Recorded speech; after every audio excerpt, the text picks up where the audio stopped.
Hello students, today we are going to discuss the topic exchange of gases in lungs. So class, from nostril up to the, you can say, the terminal bronchioles, the main part, that is the conducting part, and the alveoli, these are the, we can say, the exchanging part, because from the surface of the alveoli there will be the exchange of gases. And how the exchange of gases takes place from the surface of the alveoli. So there are the two gases, first that is the oxygen and second is the carbon dioxide. So how this exchange, so this takes place by simple diffusion, mainly based on the pressure gradient, concentration gradient, solubility, membrane thickness, and the hydrogen ion concentration and the temperature. These are the some factors which are essential for the exchange of these gases. Means simply the exchange that takes place by the simple diffusion. But how diffusion takes place? What is diffusion? Diffusion, that is the movement of the gases from their higher concentration to the lower concentration. But here the gradient vary, or we can say the pressure vary. So there is the pressure required for that, and that is known as the partial pressure. So firstly understand what is partial pressure. So the pressure contributed by an individual gas in a mixture of gases is called partial pressure. Suppose there is the mixture of the carbon dioxide and the oxygen. So how this individual gas oxygen exert a pressure? So that is known as the partial pressure. And that partial pressure may vary in the alveoli and in the blood and in the tissue of both the gases, carbon dioxide and oxygen. But we have to remember this thing for the exchange of the any gas. Suppose there will be the exchange of oxygen. So the partial pressure of oxygen should be high in the alveoli, because from the surface of the alveoli, the exchange of the oxygen, because oxygen go in the blood and carbon dioxide go in the alveoli, so there will be the exchange. So we can say here the partial pressure of oxygen, that is 104 mm of mercury, but the partial pressure of carbon dioxide, that is less, that is the 40 mm of Hg. So in the surface of the alveoli we can say the partial pressure of oxygen, that should be high, hydrogen ion concentration, that should be less, and temperature also should be less, and the partial pressure of carbon dioxide, that also should be less. So this is the condition on the surface of the alveoli. So here that is the inspiratory air and that is the expiratory air. So firstly from the conducting part air enter into the alveoli, and from the surface of the alveoli there will be the exchange of oxygen from alveoli to the blood, and from blood to the alveoli there will be the exchange of carbon dioxide. So this is the diagram showing the alveoli, the heart and the tissue. So how we can say the transport takes place, how this exchange takes place. So here there are the, you can say, the four chamber in the heart. The upper chambers are the auricles and the lower chamber, these are the ventricles.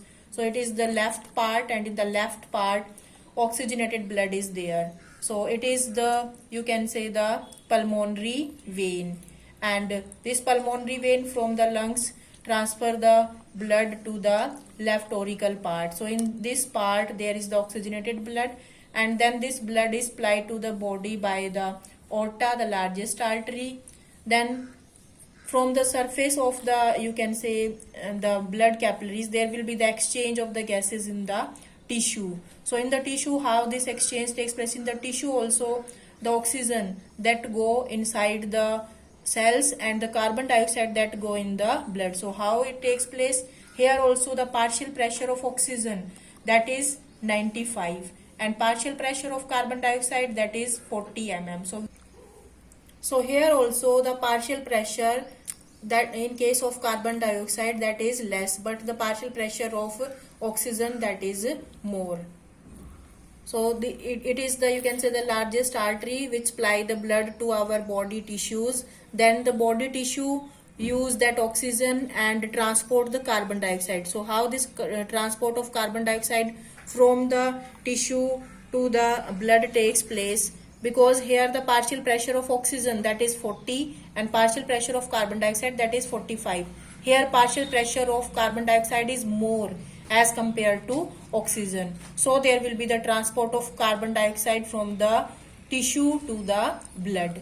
And here one thing you have to remember, if partial pressure of carbon dioxide is high, then there should be the hydrogen ion concentration, that should be high, and the temperature also should be high, and the partial pressure of oxygen, that should be less.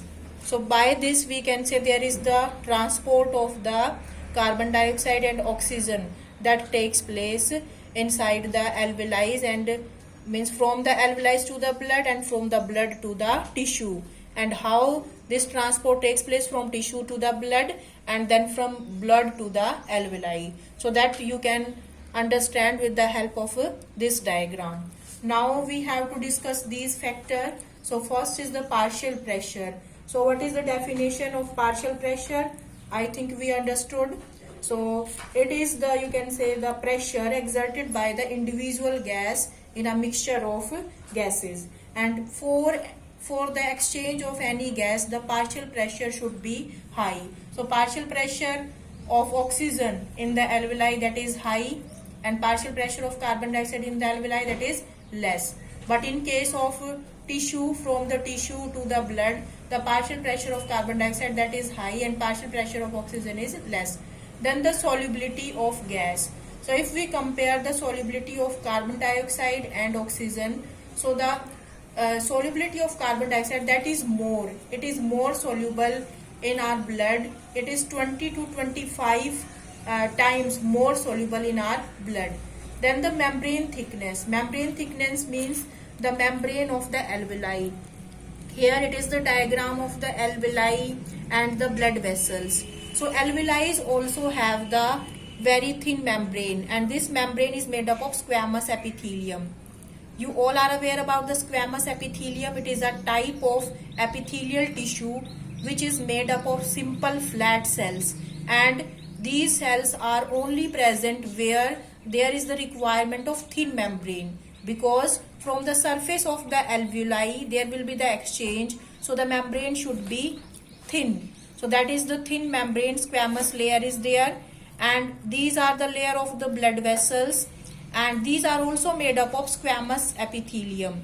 But a type of epithelium which is present on the blood vessels, that is known as the endothelium. So this endothelium is nothing but it is the type of epithelium tissue that is present on the blood vessels.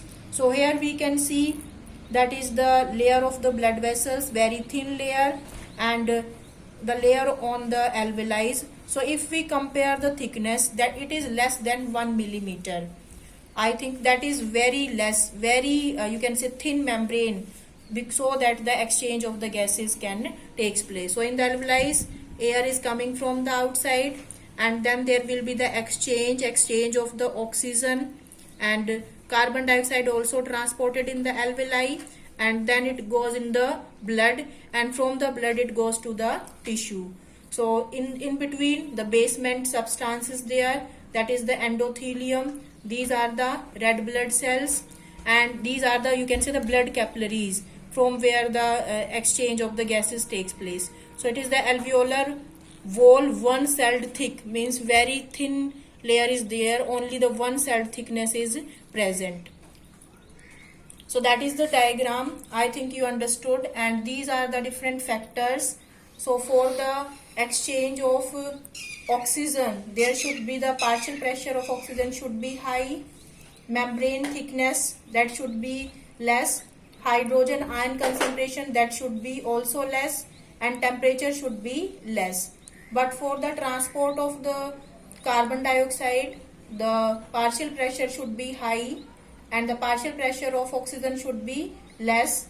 Then the membrane thickness that should be there, less, means very thin membrane is required. Hydrogen ion concentration that should be more, and temperature also required, that is more. So today we have discussed the exchange of the gases, how these oxygen and carbon dioxide are exchanged from the surface of the alveoli to our blood, and from our blood to our body tissue, and then from our body tissue again in the blood, and from the blood then in the alveoli. So how this exchange takes place? For that, these are the different factors which are required, and one thing, that is the membrane thickness. So this membrane thickness should be less, and second is the partial pressure of the gases. So if there is the difference in these partial pressure, or you can say if there is the gradient, then only there will be the exchange of the gases. Otherwise the exchange of the gases not takes place. Thank you.